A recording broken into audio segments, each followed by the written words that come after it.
اعوذ باللہ من الشیطان الرجیم بسم اللہ الرحمن الرحیم۔ ہم لوگ سورۃ البقرہ کے 4 رکوع کی تفسیر دیکھ رہے ہیں اور آج انشاءاللہ تعالیٰ یہ مکمل ہو جائے گا۔ اس کی 2 لاسٹ آیات رہ گئی ہیں۔ ہم لوگوں نے ابھی تک اس رکوع میں حضرت آدم علیہ السلام کا ذکر پڑھا کہ اللہ تعالیٰ نے حضرت آدم علیہ السلام کو پیدا کیا، اس کے بعد فرشتوں کی بھی آزمائش ہوئی اور پھر حضرت آدم علیہ السلام کی بھی۔ فرشتوں میں سے جو ابلیس تھا وہ اس آزمائش پر پورا نہیں اتر سکا، اور اس کے بعد جب حضرت آدم علیہ السلام کو اللہ تعالیٰ نے ٹیسٹ کیا تو وہ بھی اس پر پورا نہیں اتر سکے، لیکن انہوں نے شیطان کے برعکس اللہ تعالیٰ سے معافی مانگ لی، اللہ تعالیٰ کے سامنے معافی مانگ لی اور توبہ کر لی آئندہ کے لیے، اور اللہ تعالیٰ نے انہیں معاف بھی کر دیا۔ اب جو آج ہم لوگوں نے 2 آیات دیکھنی ہے نا، وہ بیسیکلی کیا ہے کہ وہ میرے لیے، آپ کے لیے، اس وقت حضرت آدم علیہ السلام کو اللہ تعالیٰ نے نا انسٹرکشنز دی تھی، میرے لیے بھی ہیں اور آپ کے لیے بھی اور آنے والے ہر انسان کے لیے۔ دیکھیں، جب بھی ہم کہیں پہ بھی ٹریول کرنے لگتے ہیں نا تو ہم جس سے بھی گائیڈنس لیتے ہیں نا کہ میں فلاں جگہ جانا چاہتی ہوں، سپوز مجھے فیصل آباد سے لاہور جانا ہے اور میں کسی سے راستہ پوچھتی ہوں تو وہ ہمیں نا پورے روٹ کے لیے نا کچھ انسٹرکشنز دیتے ہیں کہ آپ نے اس جگہ جانا ہے، یہاں پہ آپ سٹے کر سکتے ہو، یہاں پہ سٹے نہیں کر سکتے، اگر آپ اس راستے سے جاؤ گے تو آپ جلدی پہنچ سکتے ہو۔ ہر طریقے سے نا پراپر ایک گائیڈنس ہوتی ہے جو ہمیں ایک گائیڈ کرنے والا دیتا ہے۔ تو ایسے سمجھ لیں کہ اللہ تعالیٰ جو ہے نا وہ گائیڈ کرنے والے، اللہ تعالیٰ نے ہمیں گائیڈنس دیا۔ اور جب اللہ تعالیٰ نے حضرت آدم علیہ السلام کو جنت سے دنیا میں بھیجا تو دنیا کے سفر کو اس کو کیسے، اس جرنی کو آپ نے ٹائم کو کیسے پاس کرنا ہے دنیا میں، ٹھیک ہے، دنیا کے سفر کو اللہ تعالیٰ نے بتایا کہ کیسے گزارنا ہے، اس کے لیے پراپر انسٹرکشنز تھی۔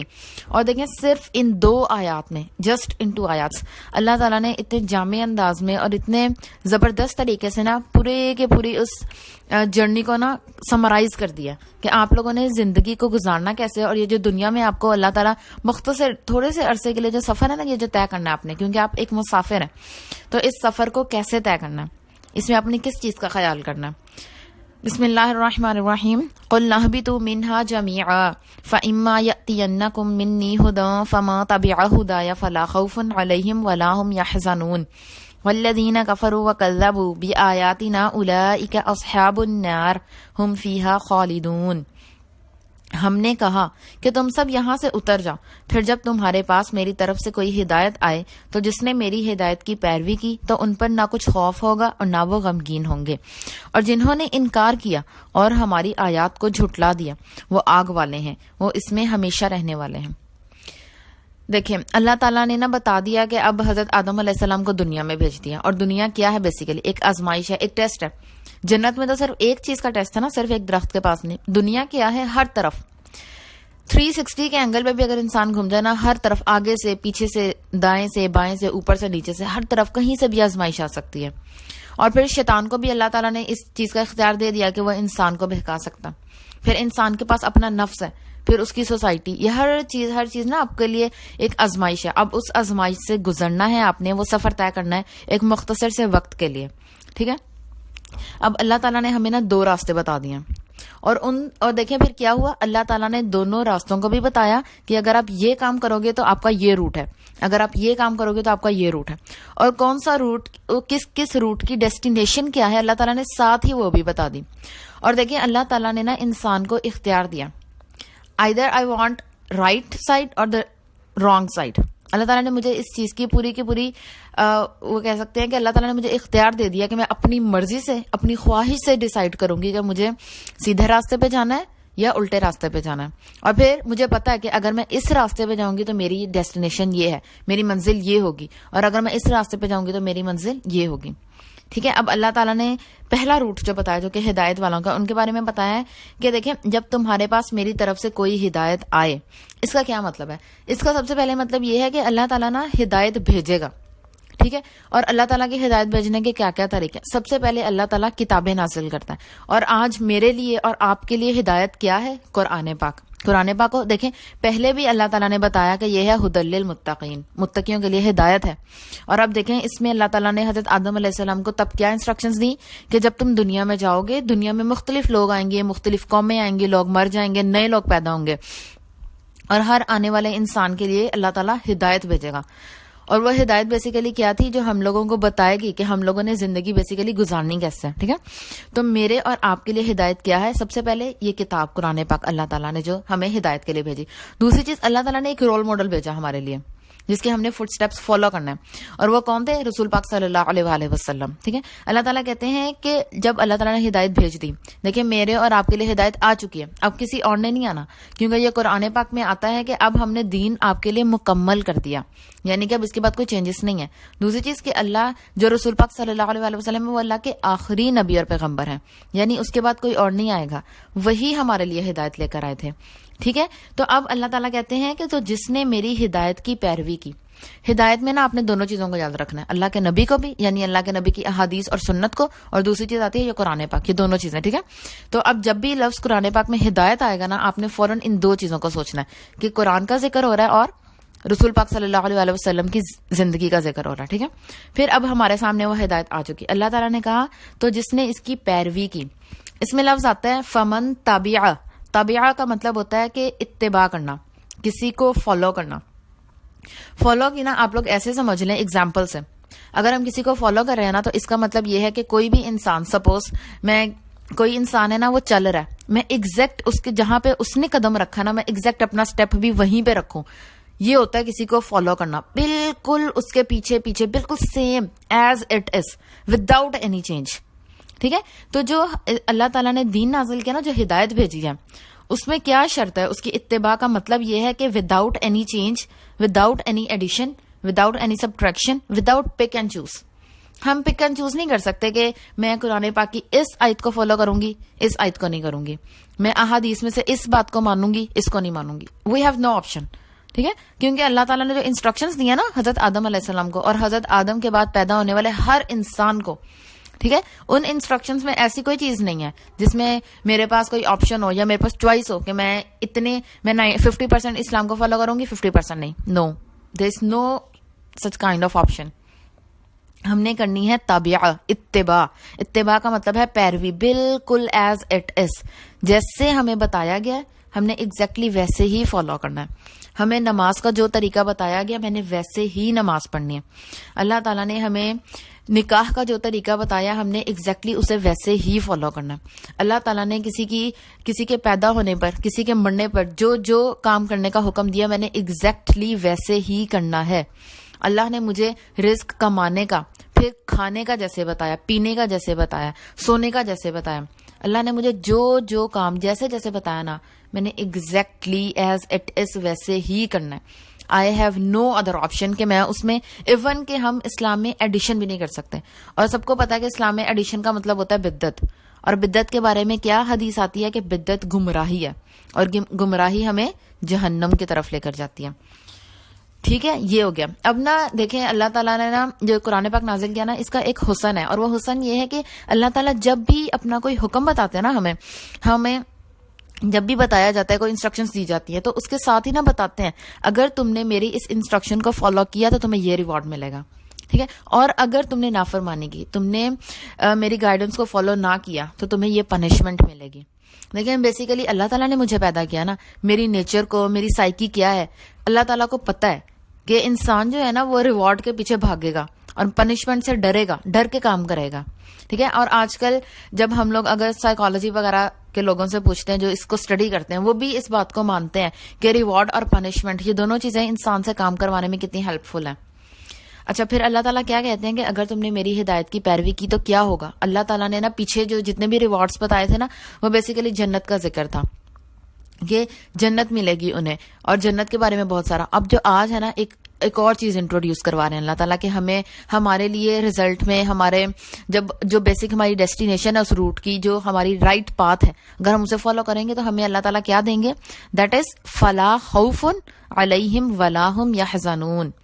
ان پر نہ کچھ خوف ہوگا اور نہ وہ غمگین. دیکھیں، خوف کس چیز کا ہوتا ہے؟ آپ کے فیوچر کا خوف ہوتا ہے. اور غم کس چیز کا ہوتا ہے؟ جو چیز گزر چکی ہے، یعنی پاسٹ کا.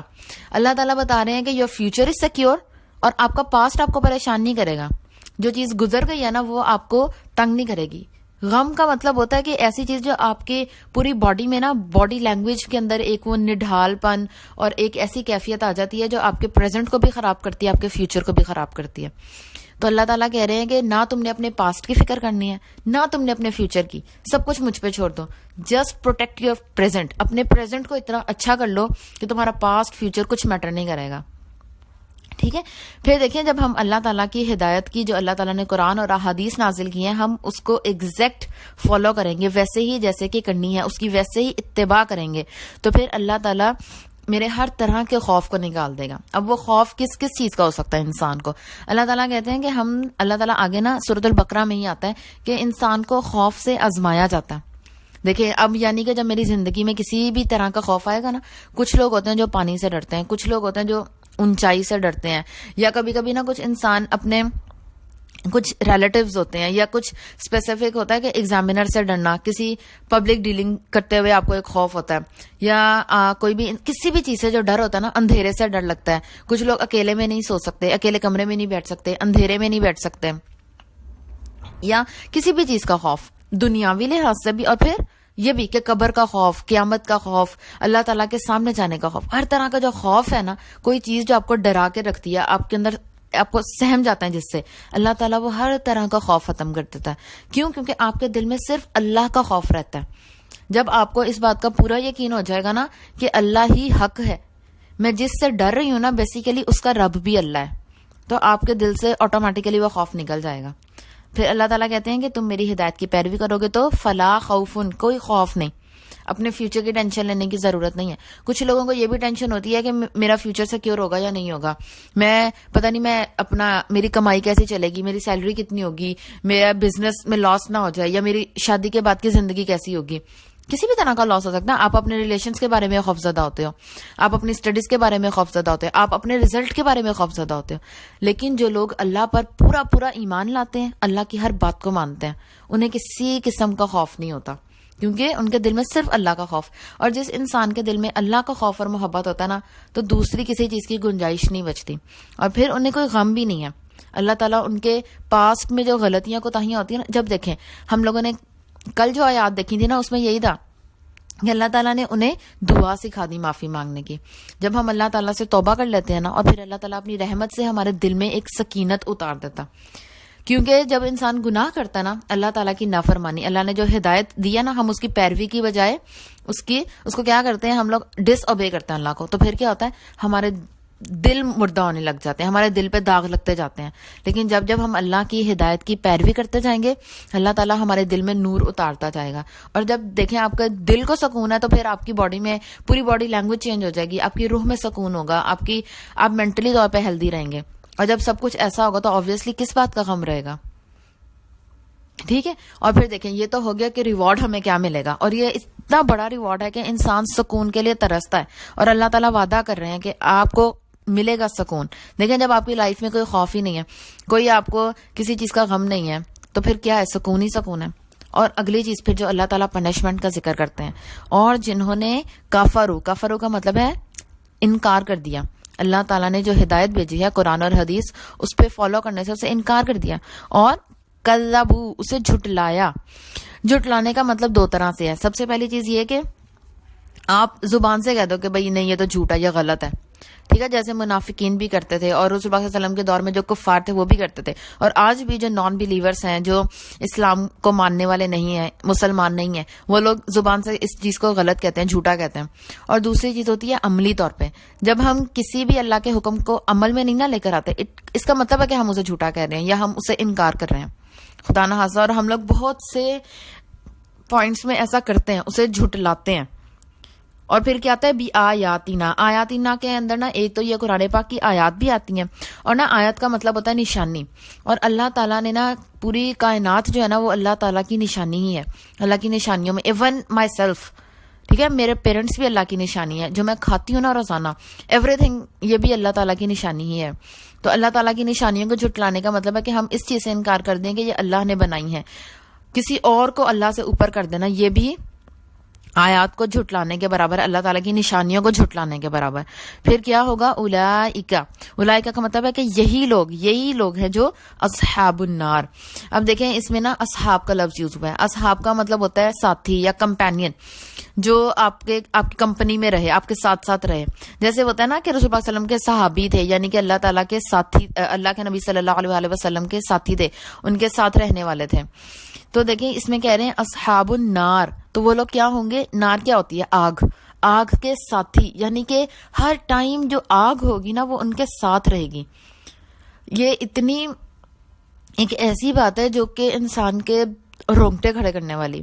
کتنی زیادہ وہ تکلیف ہوگا، کیا وہ عالم ہوگا کہ آپ جس بھی عالم میں رہیں گے نا، جس بھی جگہ پہ رہیں گے، آگ آپ کے ساتھ رہے گی. سر سے، پاؤں سے، آگے پیچھے، دائیں بائیں، ہر طرف سے آگ نے ہمیں لپیٹا ہوگا. اور ہم اس کے، اور دیکھیں دنیا میں نا ہماری لائف میں کوئی بھی ایسی سچویشن آتی ہے نا جو آپ کو پریشان کرنے والی ہو، یا کوئی تنگ دستی میں سے کوئی انسان گزر رہا ہے، یا کوئی اپنے ریلیشنز کے معاملے میں کسی پریشانی سے گزر رہا ہے، یا کسی کو بزنس لاس ہو رہا ہے، یا ریزلٹس اچھے نہیں آ رہے آپ کی اسٹڈیز میں، کسی بھی طرح کا کوئی لاس یا کوئی پریشانی، کوئی تکلیف آپ کی لائف میں آتی ہے نا، آپ کی ہیلتھ سے ریلیٹڈ بھی ایون نا، تو کیا ہوتا ہے ہم لوگ اس چیز کو سوچ کر ریلیکس ہو جاتے ہیں کہ نہیں کوئی بات نہیں. اللہ تعالیٰ کہتا ہے مشکل کے بعد آسانی ہے. اللہ تعالیٰ ہمیں اس گھڑی سے نکال کے اچھے ٹائمز میں لے کے جائے گا. ابھی جو ہم اتنی مشکلات کا سامنا کر رہے ہیں، اللہ تعالیٰ ہمیں آسانیوں میں لے کے جائے گا. لیکن دوزخ میں اور جہنم جو اصحاب النار ہے، جو کہ آگ کے ساتھی ہوں گے، خدا نہ خواستہ وہ لوگ جو اللہ تعالیٰ کی آیات کا اور اللہ تعالیٰ کے احکامات کا انکار کرتے ہیں، ان کے بارے میں اللہ تعالیٰ کہتے ہیں کہ ہم فیہا خالدون، وہ اس میں ہمیشہ رہنے والا، نیور اینڈنگ لائف. مطلب کہ وہ آگ ہمیشہ کی ہے. اس کے بعد یہ نہیں ہے کہ مشکل کے بعد آسانی، اس میں صرف مشکل ہی مشکل ہے، اس میں موت ہی نہیں ہے. آپ نے وہ تکلیف ہمیشہ استعمال کرنی ہے، ہمیشہ اپنے اسی تکلیف سے گزرنا ہے. اور وہی دیکھ لیں، وہ آگ ہی آپ کا سب کچھ ہے، وہی آپ کا اوڑھنا بچھونا، وہی آپ کا کھانا پینا. اور آپ جسٹ امیجن خالدون، کہ ہمیشہ ہمیشہ. استغفر اللہ.